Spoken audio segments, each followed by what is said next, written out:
The morning began like any other for billionaire entrepreneur Adrian Hale, with precision, silence, and the distant hum of luxury that cushioned every step of his existence. His penthouse glowed with warm golden light as he sipped his imported coffee, reviewing contracts worth millions.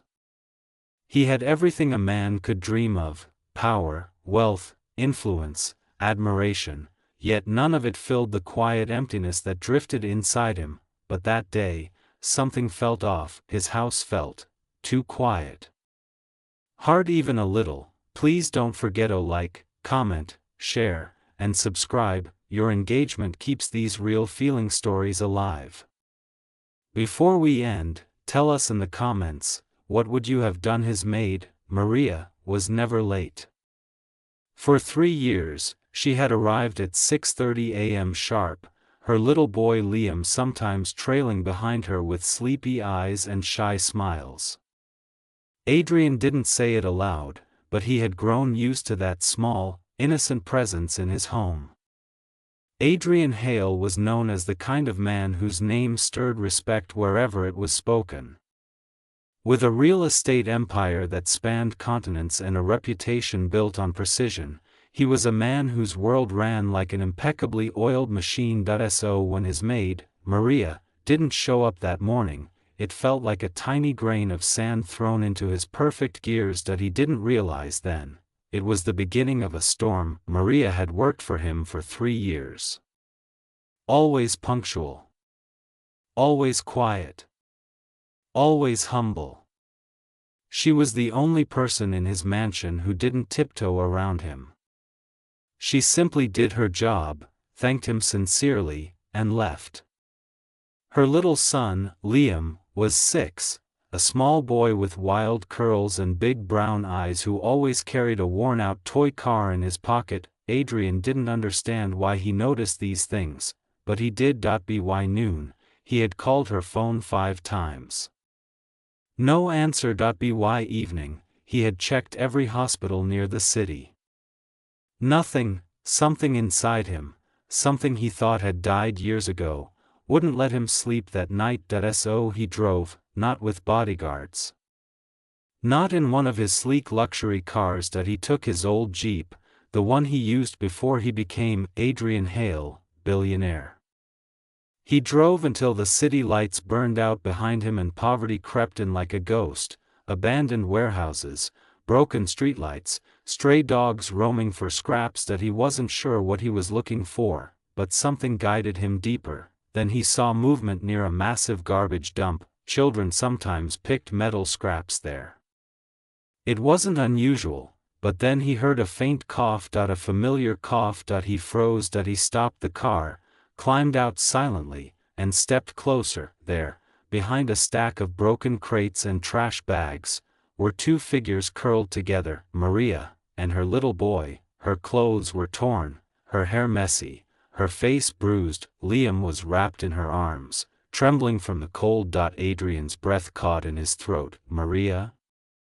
he whispered. Her head snapped up in terror, until she saw him. "Mr. Hale," she gasped, scrambling to her feet as if ashamed to let him see her like this. Liam clung to her leg. Adrian had never seen him scared before. He stepped closer, his voice unsteady. "What happened? Why are you here? Who did this to you?" Maria hesitated. Tears filled her eyes, but she didn't cry. She looked like a woman who had run out of tears long ago. "They took everything from us," she whispered. "I had nowhere else to go." "Who?" Adrian demanded. "Tell me." She shook her head. "You won't believe me. Try me."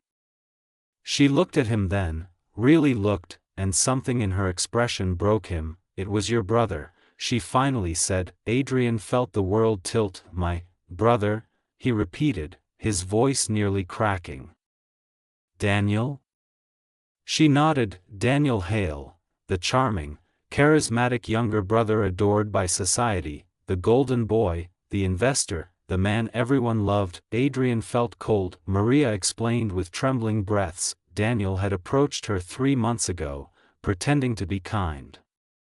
He offered her extra money for helping him gain access to Adrian's private documents and schedules.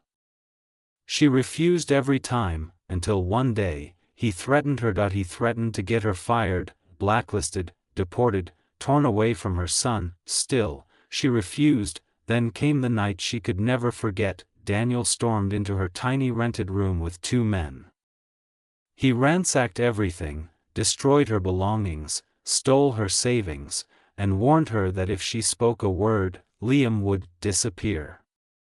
Maria grabbed her child and ran. They had been hiding for 2 days, and now, she had reached the last place she could think of, the dump where nobody looked, nobody cared, except Adrian. He stood frozen, every muscle shaking with fury. His brother, his own blood. A man he trusted enough to handle parts of his business. Adrian knelt beside Maria. "You're coming with me," he said firmly. "No, sir," she whispered, stepping back. "If he finds out." "He won't," Adrian said. "Because I'm going to make sure he can't hurt anyone again." He took off his coat and wrapped it around her shivering shoulders.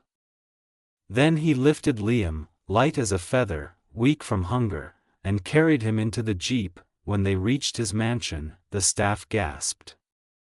Adrian ordered warm food, hot water, medical help, and a secure room for them. Maria cried quietly the entire time, murmuring apologies. Adrian didn't understand how she was apologizing, when she was the one who had been hurt. That night, Liam refused to sleep unless Adrian stayed in the room. So the billionaire sat beside the boy's bed, watching him breathe peacefully for the first time in days. And something inside him shifted. He wasn't sure what it was, but it felt right. The next morning, Adrian launched an investigation. Within 48 hours, Daniel's crime surfaced: blackmail, theft, fraudulent investments using Adrian's name, involvement with dangerous loan sharks. Adrian cut him off completely, froze his accounts, filed charges, and when Daniel tried to plead, Adrian said only one thing: "You hurt the only people who ever treated me like a human being. You're no brother of mine."